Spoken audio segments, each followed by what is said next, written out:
Hi friends, welcome to my channel. நம்ம இன்றைக்கி என்ன பார்க்க போகிறோம்னு பார்த்தீங்கன்னா, சொரக்காயும் சுண்டலும் போட்டு தான் ஒரு சூப்பரான புளிக்குழம்பு ரெசிபி எப்படி செய்கிறதுன்னு பார்க்க போகிறோம்.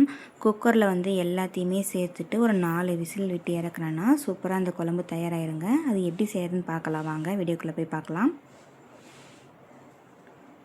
குக்கரில் தாளிக்கிறதுக்கு தேவையான அளவுக்கு எண்ணெய் சேர்த்துக்கலாம்.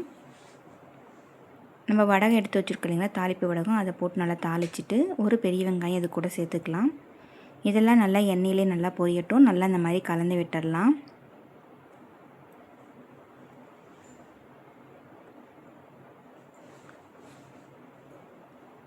வெங்காயம்லாம் நல்லா வதங்கிடுச்சு பாருங்கள். இப்போ இது கூட ஒரு பெரிய சொரக்காயாக நல்லா க்ளீன் பண்ணி கட் பண்ணி எடுத்து வச்சுருக்கேங்க. தண்ணியில் போட்டு வச்சுருக்கேன். இப்போ அதையும் நம்ம இது கூடவே சேர்த்துக்கலாம். நான் சொரக்காயை எப்பயுமே தோல்லாம் சீவ மாட்டேங்க. அந்த தோலில் இருக்கிற சத்து நமக்கு கிடைக்கட்டும் அப்படின்றதுக்காக எப்போவுமே நான் சொரக்காயை தோலோடு தான் சேர்த்துப்பேன்.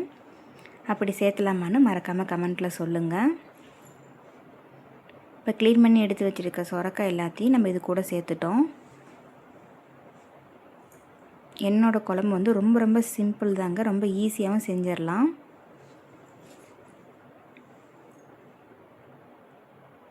இப்போ சொரக்காய் எல்லாத்தையும் நம்ம சேர்த்துட்டு கருப்பு சுண்டல் நைட்டே ஊற வச்சு வச்சுருந்தேங்க. இப்போ அதையும் நம்ம க்ளீன் பண்ணி இது கூடவே சேர்த்துக்கலாம். தனித்தனியாக வேக வச்சு நம்ம குழம்புல சேர்த்துறத விட இப்படி ஒட்டுக்கா குழம்போடையே சேர்த்துட்டு குழம்பு வைக்கிறப்போ அதோட சத்து எல்லாமே நமக்கு நல்லாவே கிடைக்குங்க. அதுக்காக தான் பச்சையாகவே இப்படியே சேர்த்துக்கலாம்.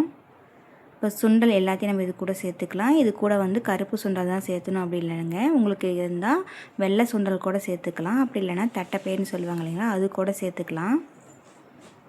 ரொம்பவும் நல்லா இருக்குங்க இந்த குழம்பு. கண்டிப்பாக ட்ரை பண்ணி பாருங்கள் நீங்களும். இப்போ இது எல்லாத்தையும் சேர்த்துட்டு நல்லா கிளறி விட்டுறல. இந்த மாதிரி எல்லா பக்கமும் வர மாதிரி ஃபுல்லாக இந்த மாதிரி மிக்ஸ் பண்ணி விட்டுருங்க. இப்போ இது கூட ஒரு 2 துண்டு அளவுக்கு தேங்காய், குழம்பு மிளகாத்தூள் ஒரு 3 ஸ்பூன் அளவுக்கு சேர்த்துட்டு, மிளகாத்தூள் 1 ஸ்பூன் அளவுக்கு சேர்த்துட்டு, ஒரு 2 தக்காளியை விட்டு நல்லா அரைச்சி அந்த பேஸ்ட்டை நம்ம இது கூட சேர்த்துட்டோங்க. சேர்த்துட்டு நல்லா இந்த மாதிரி குழம்பு உங்களுக்கு எந்த அளவுக்கு கெட்டியாக வேணும்னாலும் தண்ணி விட்டுக்கோங்க, அதுக்கு தகுந்த மாதிரி. இல்லை தண்ணி பதமாக வேணும்னாலும் அதுக்கு தகுந்த மாதிரி விட்டுக்கோங்க. ஒரு சின்ன துண்டு அளவுக்கு புளியை நம்ம சேர்த்துட்டு அது கூடவே நல்லா அரைச்சிடணும். இப்போ தேவையான அளவுக்கு உப்பு சேர்த்துக்கலாம். இப்போ இது எல்லாத்தையும் நல்லா கலந்து விட்டதுக்கப்புறமா உப்பு காரமெல்லாம் கரெக்டாக இருக்கான்னு பார்த்துட்டு ஒரு தடவை செக் பண்ணிக்கோங்க. இப்போ குக்கர் மூடி போட்டு ஒரு 4 விசில் விட்டு இறக்கி எடுத்து வந்துட்டேங்க. குழம்பு சூப்பராக கமன்னு தயாராகிடுச்சிங்க. அவ்வளோதாங்க, ரொம்ப சிம்பிளாக சூப்பராக சொரக்காயும் சுண்டல் போட்ட குழம்பும் நம்ம தயார் பண்ணிட்டோம். நீங்களும் கண்டிப்பாக உங்கள் வீட்டில் இதே மாதிரி ட்ரை பண்ணி பார்த்துட்டு எப்படி இருக்குன்னு மறக்காமல் கமெண்ட்டில் சொல்லுங்கள். தேங்க்யூ.